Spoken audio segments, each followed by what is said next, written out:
Hello नमस्कार दोस्तों। आप पढ़ रहे हैं MP board class 12 general English, जिसमें आज हम पढ़ेंगे लेसन 3 का नाम क्या है? आ फादर्स लेटर, मतलब पिताजी का एक पत्र। तो पिताजी अपने पुत्र के लिए एक पत्र लिखते हैं और उसके माध्यम से कुछ उसे सलाह देते हैं। तो थोड़ी सा हम शॉर्ट में आपको बता देते हैं कहानी। तो देखिए, यहाँ जो पिताजी हैं उनका स्वास्थ्य खराब रहता है। उन्हें खुद पे भरोसा नहीं रहता है कि वह अपने पुत्र के साथ जो है रह भी पाएंगे या नहीं रह पाएंगे। इसलिए वो तुरंत क्या कर देते हैं, अपने पुत्र के लिए एक पत्र लिख के सलाह देते हैं और पुत्र को बहुत सारी सलाह देते हैं। उनमें से कुछ सलाह के बारे में बताया गया है। जैसे पहली सलाह दी गई थी कि आपको कभी भी पहले से निर्णय नहीं लेना है। जब समस्या सामने आती है तभी आप निर्णय लीजिए। यदि आप पहले से निर्णय ले लेते हैं तो आपके पास बहुत सारी कठिनाइयां आ जाएंगी और कई जो है आपके शत्रु भी बन जाएंगे।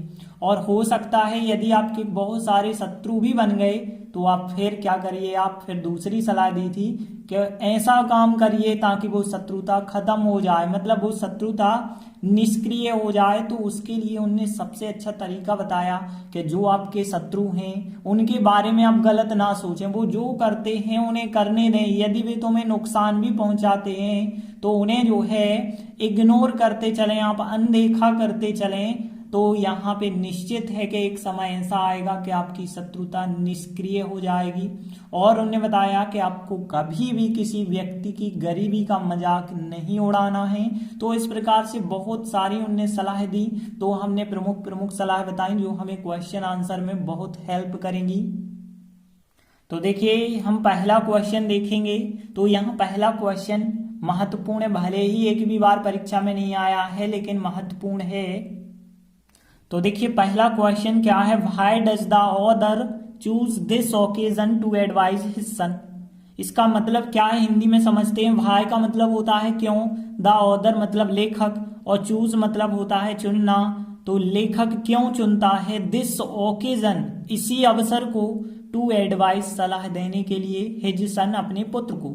तो लेखक अपने पुत्र को सलाह देने के लिए यही समय क्यों चुनता है, यह है आपका क्वेश्चन। तो देखिए, हमने आंसर में आपको बता दिया है पहले। तो लेखक ने यही समय इसलिए चुना था क्योंकि उसे खुद पे भरोसा नहीं था, उसका स्वास्थ्य खराब था, उसे नहीं लगता था कि वह अपने पुत्र के साथ रह भी पाएगा या नहीं रह पाएगा। तो देखिए, यहाँ आंसर भी बिल्कुल कुछ इसी प्रकार से बताया गया कि लेखक अपने पुत्र को सलाह देने के लिए इसी समय को इसलिए चुनता है क्योंकि उसका स्वास्थ्य खराब था, उसे भरोसा नहीं था कि वह लंबे समय तक अपने पुत्र के साथ रह पाएगा।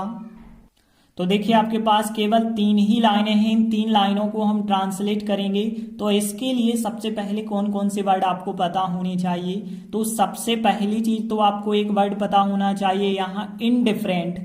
इनडिफरेंट का मतलब होता है बिल्कुल भिन्न, अलग। यहाँ पे जो खराब शब्द के लिए बिल्कुल उसका स्वास्थ्य अलग था, मतलब बिल्कुल इनडिफरेंट था, खराब था एक प्रकार से। तो इनडिफरेंट यहाँ पे कहा गया है। और भरोसा, भरोसा मतलब यहाँ पे कह सकते हैं श्योर। श्योर मतलब होता है निश्चित या फिर भरोसा भी होता है। और लंबे समय तक, यह वर्ड तो हमने आपको पढ़ा दिया था, for uh long time. For uh long time का मतलब होता है एक लंबे समय तक, फॉर आ लॉन्ग टाइम एक लंबे समय तक। और रह पाएगा या होगा, तो होगा के लिए जो वर्ड है वो कौन सा है? बी।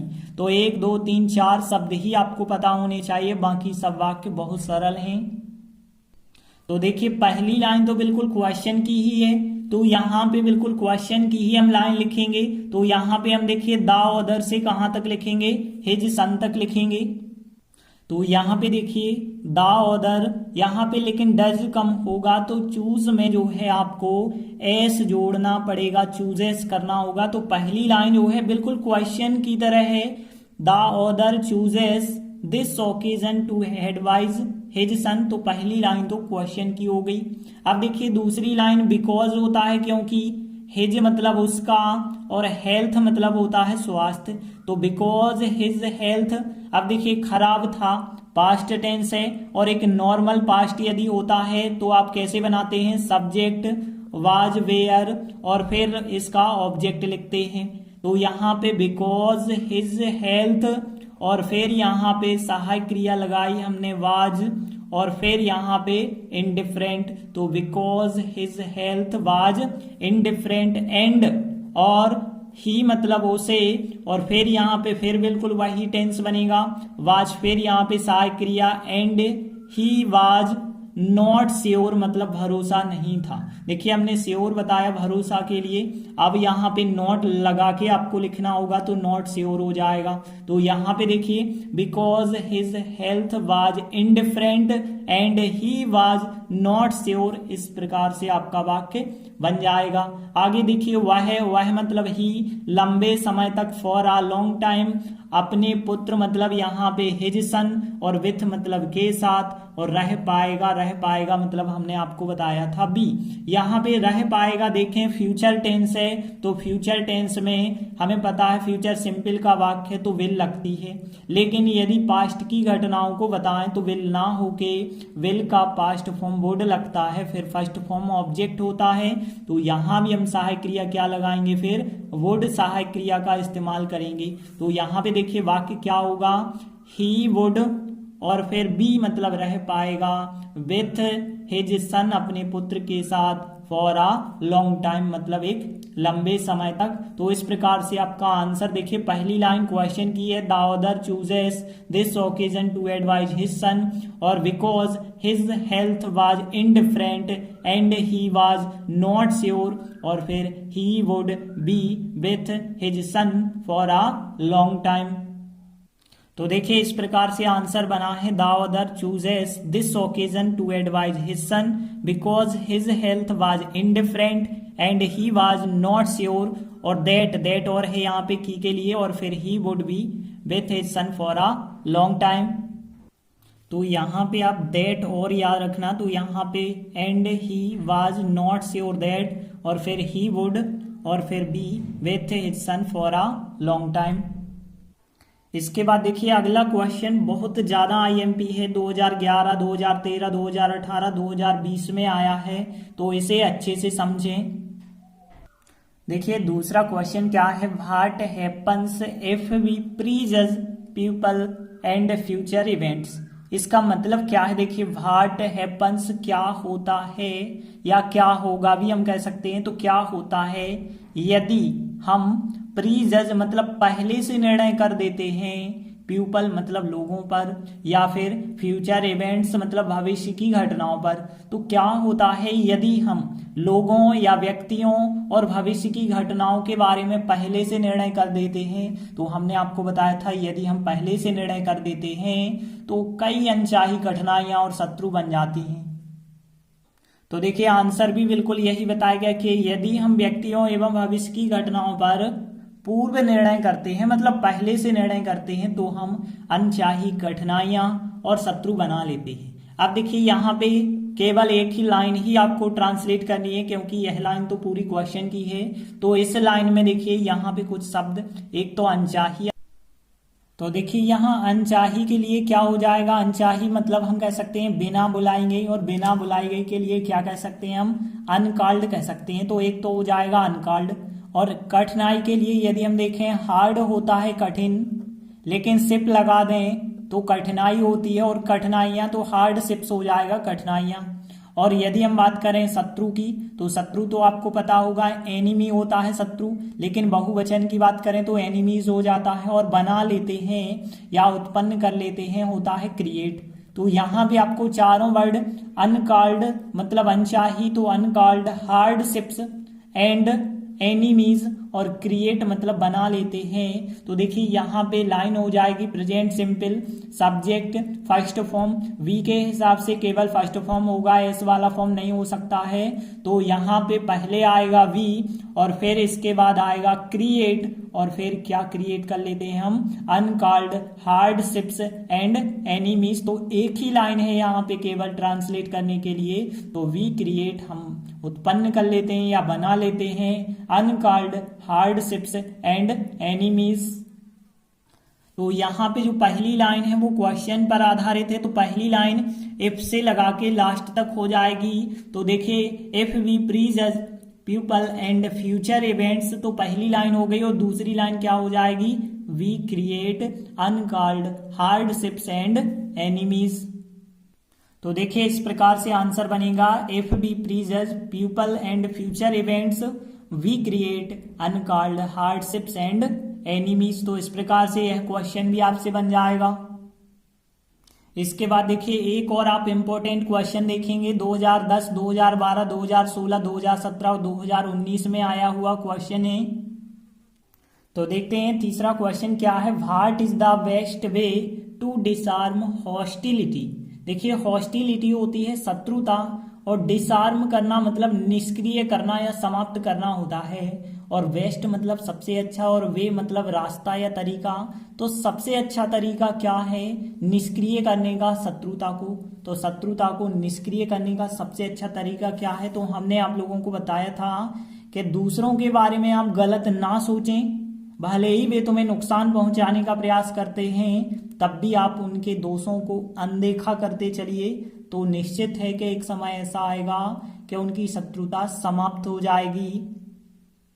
तो देखिए इसका आंसर 3 लाइनों में बिल्कुल यही बताया गया कि शत्रुता को निष्क्रिय करने का सबसे अच्छा तरीका है कि दूसरों का बुरा ना सोचें। आप बुरा ना सोचें दूसरों के बारे में, जब तक कि वे तुम्हें नुकसान पहुंचाने का प्रयास ना करें तब तक आप उनके बारे में गलत ना सोचें। और तब भी यदि नुकसान भी यदि आपको वो पहुंचाते हैं तो तब भी यदि जितना संभव हो सके उतना उनके दोषों को आप अनदेखा करते चलें। तो देखिए यहाँ पे इन 3 लाइनों को हम ट्रांसलेट करेंगे तो कौन कौन से शब्द आपको पता होने चाहिए। देखिए पहला शब्द है यहाँ पे इल। इल का मतलब होता है बुरा या खराब होता है, इल का मतलब या बीमार भी होता है। तो इल मतलब यहाँ पे बुरा के लिए लिखा गया है। और फिर यहाँ पे देखिए जब तक की ना, तो यहाँ पे अनटिल UNTI सिंगल एल ध्यान रखना। अनटिल का मतलब होता है कि जब तक की, और नाव शब्द भी इसी में शामिल होता है। इसके बाद देखिए हार्म। हार्म का मतलब होता है नुकसान पहुंचाना। हार्म का मतलब होता है नुकसान पहुंचाना। फिर इसके बाद इवन देन। इवन देन का मतलब होता है तब भी, ठीक है ना। इवन देन का मतलब होता है तब भी। और फिर यहाँ पे एक शब्द और आप याद रखें, एज फॉर एज पॉसिबल का मतलब होता है जितना संभव हो सके उतना। तो यहाँ पे जितना संभव हो उतना के लिए क्या कहेंगे हम, एज फॉर एज पॉसिबल। और फिर देखिए यहाँ पे एक शब्द ओवरलुक करना। ओवरलुक करना मतलब होता है अनदेखा करना। तो ओवरलुक आप याद रखेंगे अनदेखा करना के लिए ओवरलुक। और फिर यहाँ पे दोषों के लिए जो फॉल्ट होता है, फॉल्ट मतलब दोष होता है, फॉल्ट्स मतलब दोषों हो जाएगा। तो देखिए यहाँ पे इल मतलब बुरा के लिए, अनटिल मतलब जब तक की ना के लिए अनटिल लिखा गया है। हार्म मतलब होता है नुकसान पहुंचाना, और इवन देन मतलब तब भी, एज फॉर एज पॉसिबल मतलब जितना संभव हो उतना, और फॉल्ट्स दोष कहलाते हैं। ओवरलुक मतलब अनदेखा करना होता है। तो देखिए हम इन तीनों लाइनों को कैसे ट्रांसलेट करते हैं, तो ध्यान देना। सबसे पहले तो शत्रुता को निष्क्रिय करने का सबसे अच्छा तरीका, तो देखिए यहाँ पे इतना सब वर्ड क्वेश्चन में the best way to disarm hostility, तो यहाँ पे इतना पूरा वर्ड आपको लिखना होगा, शत्रुता को निष्क्रिय करने का सबसे अच्छा तरीका। फिर सहायक क्रिया एज यहाँ पे दी गई है तो एज सहायक क्रिया लिखेंगे। तो देखिए क्या बना answer, the best way to disarm hostility, फिर एज सहायक क्रिया। फिर देखिए यहाँ पे ना सोचना। ना सोचना के लिए आप क्या कह सकते हैं, नॉट टू थिंक। नॉट मतलब होता है नहीं या फिर ना, और टू थिंक मतलब सोचना। तो not to think ill of, और अदर्स मतलब दूसरों की बात होती है तो अदर्स हो जाएगा। तो पहली लाइन क्या होगी, the best way to disarm hostility, it's सहायक क्रिया, not to think ill of others. और फिर देखिए जब तक की ना के लिए, जब तक की ना शब्द इसी में शामिल है, तो जब तक की ना मतलब अनटिल दे, मतलब जब तक की वे ना, अनटिल लिखा जब तक की, ना भी शब्द हो गया इसी में, फिर दे मतलब वे, और फिर प्रयास करना मतलब ट्राई, प्रयास करते हैं। और फिर किस चीज का प्रयास करते हैं, नुकसान पहुंचाने का प्रयास करते हैं। तो यहाँ पे देखिए क्रिया के पहले यदि का शब्द आता है तो ध्यान देना, उस का शब्द के लिए बिल्कुल भी नहीं आप लिख सकते। यहाँ प्रयास करना के लिए का शब्द आया तो का शब्द के लिए ऑफ नहीं आप लिखेंगे। तो यहाँ पे लिखा जाएगा फिर अनटिल दे ट्राई दूसरी क्रिया आती है तो टू लगा के लिखते हैं, तो टू हार्म, और फिर यहाँ पे हो जाएगा यू सहित यदि आप लिखते हैं तो यहाँ पे चौथे नंबर पे आप यू लिख सकते हैं। तो until they try to harm और फिर यू हो जाएगा, और तब भी एंड इवन देन, और तब भी एंड इवन देन, और तब भी क्या करना है आपको, ट्राई करना है, मतलब प्रयास करना है। और फिर दूसरी क्रिया आती है तो टू लगा के लिखते हैं, तो टू ओवरलुक, और फिर दियर फॉल्ट्स, दियर मतलब उनके, उनके मतलब उन लोगों की बात हो रही है, तो दियर फॉल्ट्स उनके दोषों की बात हो गई, और फिर एज फॉर एज पॉसिबल हो जाएगा। तो देखिए आंसर कैसे बना होगा, पूरा आंसर फिर दोबारा देखिए। The best way to disarm hostility is not to think ill of others until they try to harm you and even then, और तब भी, यहाँ पे बताया ना हमने even then, तब भी, and even then, और तब भी try आप प्रयास करें, to overlook अनदेखा करने का, their faults मतलब उनके दोषों को, as far as possible मतलब जितना संभव हो उतना। तो देखिए इस प्रकार से आपका आंसर बन जाएगा, the best way to disarm hostility is not to think ill of others until they try to harm you and even then try to overlook their faults as far as possible। तो देखिए यह जो question है थोड़ी सा आपको कठिन लग रहा होगा, लेकिन एक दो बार यदि आप प्रयास करेंगे तो बिल्कुल यह आंसर आपसे बनने लगेगा। देखिए अगला चौथा क्वेश्चन हम लेते हैं, तो देखिए what should we never despise anyone for. तो यहाँ पे देखिए क्वेश्चन का मतलब क्या है, व्हाट शुड मतलब चाहिए, वी मतलब हमें, तो हमें क्या चाहिए, और नेवर मतलब कभी नहीं होता है, और डेस्पाइज करना मतलब होता है तिरस्कार करना या फिर मजाक उड़ाना होता है। तो यहाँ पे कभी हमें क्या नहीं करना चाहिए, एनी वन मतलब किसी भी व्यक्ति का, तो एनी वन फॉर मतलब किसी भी व्यक्ति के लिए। तो क्वेश्चन का मतलब क्या है कि हमें किस बात के लिए कभी भी किसी व्यक्ति का क्या नहीं करना चाहिए। तो देखिए हमने आपको बताया था हमें किसी भी व्यक्ति का उसकी गरीबी के लिए कभी तिरस्कार या मजाक नहीं उड़ाना चाहिए। तो देखिए यहाँ पे आंसर में भी बिल्कुल केवल एक ही लाइन में बताया गया कि हमें किसी भी का मतलब किसी भी व्यक्ति का उसकी गरीबी के लिए कभी तिरस्कार नहीं करना चाहिए, मतलब मजाक नहीं उड़ाना चाहिए। तो देखिए यहाँ पे गरीबी के लिए जो शब्द होता है ध्यान रखें आप, क्योंकि अक्सर पुअर शब्द तो आपको पता है गरीब, लेकिन गरीब का जो नाउन फॉर्म होता है वो पॉवर्टी होता है। तो पॉवर्टी वर्ड आप याद रखें, पॉवर्टी का मतलब होता है गरीबी। तो यहाँ पे हिज मतलब उसकी और पॉवर्टी मतलब गरीबी, तो यहाँ हिज पॉवर्टी शब्द आपको याद रखना होगा। बाकी सभी के सभी वर्ड क्वेश्चन पर आधारित हैं। तो देखिए यहाँ पे क्वेश्चन पर आधारित कैसे हैं, शुड यदि आप स्थान पे रख देते हैं सब्जेक्ट के बाद, तो देखिए इतना वाक्य क्वेश्चन का हो गया। तो यहाँ पे we should never despise anyone for के बाद आप लास्ट में क्या लिख दें, यहाँ पे हिज पॉवर्टी लिख दें, तो आपका आंसर बन जाएगा। आंसर क्या बना होगा, we should never despise anyone for his poverty. तो देखिए इस प्रकार से आंसर बना है, we should never despise anyone for his poverty. तो इस प्रकार से आज हमने 4 महत्वपूर्ण प्रश्न किए। इन 4 में से देखिए 2 क्वेश्चन बहुत ही ज्यादा आईएमपी थे, तो इन चारों को यदि आप कंप्लीट कर लेते हैं तो एक ना एक क्वेश्चन जो इस अध्याय से आता है वो निश्चित है कि इन्हीं के अंतर्गत आ जाएगा। और भी इसके जो भी क्वेश्चन बचे हुए हैं वो हम आगे के वीडियो में कराएंगे। तब तक के लिए धन्यवाद।